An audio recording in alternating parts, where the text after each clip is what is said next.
you go. You get cracking, please, mate. Too easy. Thanks for your time, Andrew. How is morale in the dressing room after that? Pat seemed reasonably optimistic about sort of how that panned out yesterday. Do you feel the same, or are you more, frustrated that you couldn't take those polls yesterday? Morale's really good. I think it's confirmation that the style of cricket that we set out to play in Pakistan will hold up. And we said it was going to be a 15-day test series. We're 10 days in. We gave ourselves a real good look at the last test match. And you've got to do something extraordinary to get a look in. And I think that was built on the back of day three's bowling performance. But, to Pakistan's credit, especially the captain Babar, an incredible innings to deny us. What a test match. But morale is very good and positive, and we know what we need to do coming into the last test match. Like some people would argue that Australia might have an issue in the fourth innings. There's been instances against India in the past, in Brisbane and Sydney, and now 170 odd overs without taking that wicket. Your response to that debate? I think the debate's really around the opportunities that you create, and in test matches on the fifth day or on flatter surfaces, we've created opportunities for ourselves, and unfortunately haven't been able to take them. But if you keep putting yourself in those situations continually, and as I said, it's real good confirmation that the style of cricket that we want to play here is going to hold up. But if you put yourself in those situations continually, you'll find a way through them. And just a couple of little missed opportunities in amongst that final day. But we gave ourselves a really good look at it, and that's what I'm really proud of in the guys, the way that they stuck to it. The game started to accelerate just before tea. You could see Mitchell Swepson really coming into the game, and then in the last session we were able to create some more opportunities to put Pakistan right on the back foot, but weren't able to really get the job done at the final hurdle, but really proud in terms of the way that we played. 9 balls to go. A catch goes to Wisman off Swepson. That was, catchable, but he had a helmet on. Some people would look at that and go, what's doing there? Any thoughts on why that happened and whether that's something being spoken about? He had his helmet on. He's going in and out of bat pad on the offside, so it was clear as to why he had the helmet on. There's slip fielders that have had helmets on. So I'm not reading too much into that. There's other instances within the game as well. As I said, we had some opportunities throughout the last innings that we didn't quite take, but it's confirmation that the style that we want to play, how we're going about it, is going to put us into positions where we're going to have that opportunity again. And just lastly from Andrew, obviously Pat will, captain probably will play, almost certainly will play. Mitch Starc was the sort of guy who extracted the most reverse swing and looked most potent there. He's bowled 34 overs in that test. It's not a massive turnaround. Would you like to see him get another crack in the next test, or are you probably going to err on the side of giving a couple of other guys a chance to sort of fill that void maybe? Who was that around? Mitchell Starc, did you say? Yeah, Mitch Starc. I mean, obviously bowling a lot of overs in the second innings.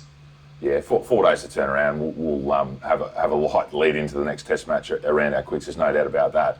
But we think we've got some really strong bench strength as well. We've got some options. The guys that haven't been playing are well prepared for whatever may come. So we'll assess over the next few days.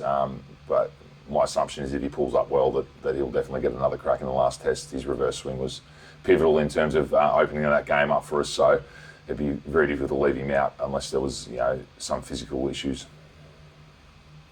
Mel, please. Thanks, Brian. Just to sort of delve into that a little bit more on the not being able to sort of get sides out at pivotal moments in tests. So when it happens once or twice, you say, right, different circumstances, whatever, but when it does keep happening, do you look at it? Are there things you can actually identify that you, as a new coach coming in, can actually change? Whether it's mental, if it's just dropped catches, so it's a training thing, or whatever it is. Well, what do you look at it as a coach and identify as something you can change? Every test match is different. Every surface is different. Every opportunity is different, isn't it? As we saw yesterday in Pakistan, the opportunities are probably going to come around the bat or close to the bat. Potentially, if you look back to the SCG, there was some square of the wicket opportunities that we had off horizontal bat shots against India that we didn't quite take. So I don't think you can put them all in the one basket. As funny as that sounds, no doubt that there'll be people talking about a trend. This is the first time that we've had 2 spinners in that situation as well. So the team has changed. So you're making different moves within your selection to try to counter flat surfaces, and I thought we made a good selection in Mitchell Swepson. I thought he bowled outstandingly well first and second innings, just didn't quite get the reward. But as I said, if we keep putting ourselves in those situations, and with young players in particular, with Green and Swepson getting exposed to that, I think it's only positive for us moving forward. It's tough to win here. We gave ourselves a really good look at it.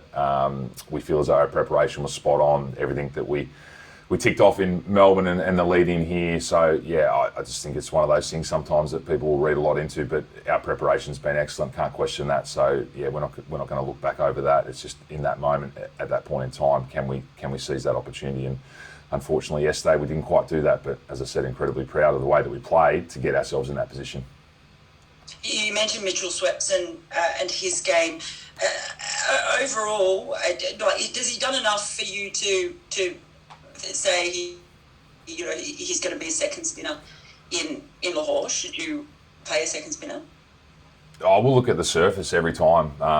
When we get there, we'll see how he pulls up. But he created opportunities for us, and that's what a leg spinner can do. So first and second innings, so I thought he bowled well. Throughout the game, impressive debut. Waited a long time for that debut, but held his own. So yeah, incredibly positive first Test match from our point of view. But we'll assess the conditions. We'll try to make the right decisions around the best team for that surface against the opposition. So does that include Mitch Swepson?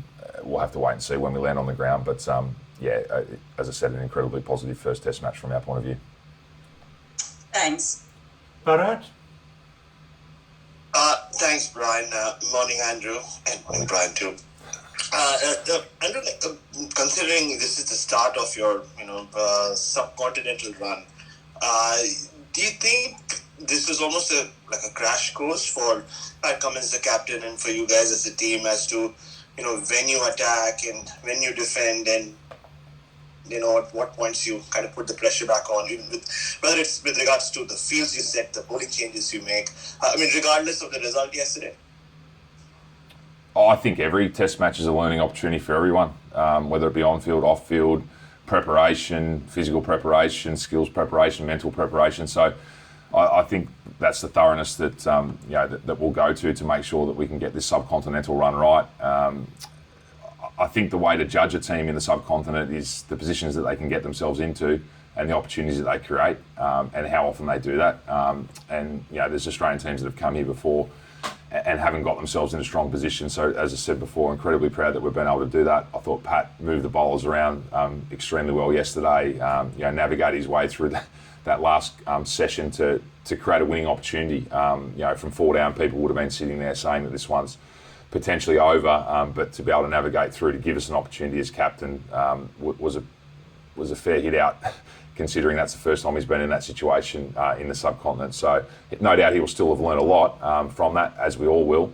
But yeah, from tee onwards to be able, or even if you can include the sort of 15 overs before tee, or the last 3 hours of the Test match, created a lot of opportunities. We said the game would speed up. That's when it sped up. The surface gave us something at that point in time. So to give us an opportunity to win, I thought he navigated really extremely well through for a captain that hasn't been here before. And just, Mel and Tom asked you about the fifth day finishes and how Australia haven't been able to bowl teams out. But specifically on Nathan Lyon, he looked more frustrated than you generally see him being on the field, even post-game.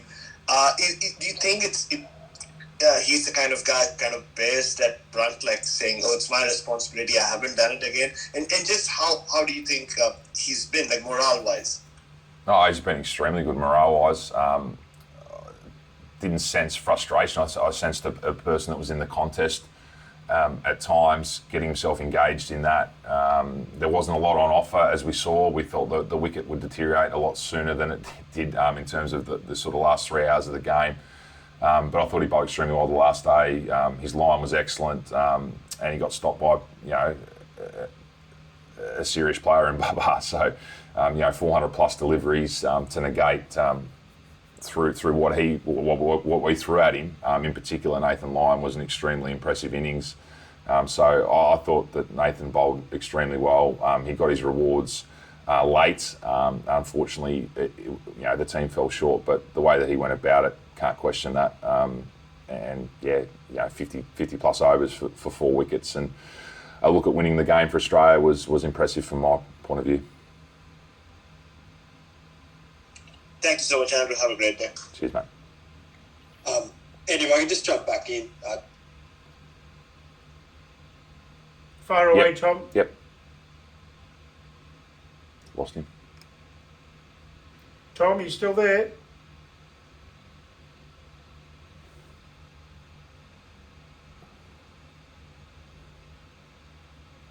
Hello, Tom. Hello, you got me? Yeah, got got you you now, again now. Yep. Sorry, guys. I was just going to say, Andrew, the Lahore pitch, what's the early intel on how you think that will play, and how desperate are you for a result, right? Like, we're facing the possibility of a 3-test series ending up 0-0. What kind of advertisement is that for Test cricket in Pakistan? Well, I think the last Test match was a great advertisement for Test cricket. The game started slow, continued through the middle slow, but sped up towards the end. So it wasn't far off being a great spectacle, albeit a lot happening on the last day as opposed to throughout the Test match. In terms of the Lahore surface, no idea. Previously, it has offered a little bit to spinners, but they can make the surface however they need. Is my intel. So we'll wait and see what we get there. Yes. And then we'll make decisions around that surface. But yeah, look, we knew that it was going to be attritional cricket coming here. The outlier so far in the series is day 3, an incredible bowling effort. Other than that, bats dominated the ball. So I probably see it being a little bit like that again, where the bat will dominate the ball and it'll take something, extra special to dismantle both batting lineups. I think we've batted incredibly well as well. So to deny a quality attack such as Pakistan, a look in so far. So we've got to continue to be on our game and continue to prepare and make sure that we get that part of our game right as well. Sorry, Andrew, if I can go. Sorry, Tom, did you have another one? Sorry. I was just going to ask really quickly, Andrew, on the coaching front, has this sort of tour crystallised your view and want to sort of coach Australia moving forward? Have you had an interview, and what's the sort of timeline on that at the moment? Once again, I'll give the boring answer that we've got 4 days to the next Test match, and that's as far as I'm looking and the coaching staff's looking. Been no interview at the moment. I'm sure that they'll be looking to get a process underway at some point in time. But yeah, our minds are firmly focused on Lahore. And as I said at the start of the tour, that's where my mind will be for the entirety of it. Bharat? Thanks, Brian. No, and just about Alex Carey, a mighty South Australian, of course. Do you think just overall did he have his best Test match so far? The runs he made, his keeping, and even that DRS call, which resulted in that wicket. Yeah, good observation. Thought he kept outstandingly well in difficult conditions. Ball landing before him a lot of times. Thought he was nice and clean up the stumps. Work to the spinners was outstanding. So, yeah, seen some great improvement. And it's tough to get exposed to these conditions in Australia at any point in time. So for him to navigate through the first Test and this Test match the way that he has, the improvement was significant. And I'm glad that people are noticing that. With the bat, it was only a matter of time. We know how good a bat he is, but that keeping on that surface was outstanding. And the DRS call was spot on. And he's going to get some wrong across the journey, but we encourage him to make decisions behind the stumps. He's got potentially the best seat in the house for most DRS decisions, so it was good to see him have the strength to call a few and get them right, which was positive and should give him confidence in that area. Thank you. Any more, guys? I think all good. Thanks for your time, Andrew. Appreciate it. No problem. Safe travel, and see you in Lahore from a distance. Thank you. Recording stopped. Thanks, guys. Travel safe. And bye.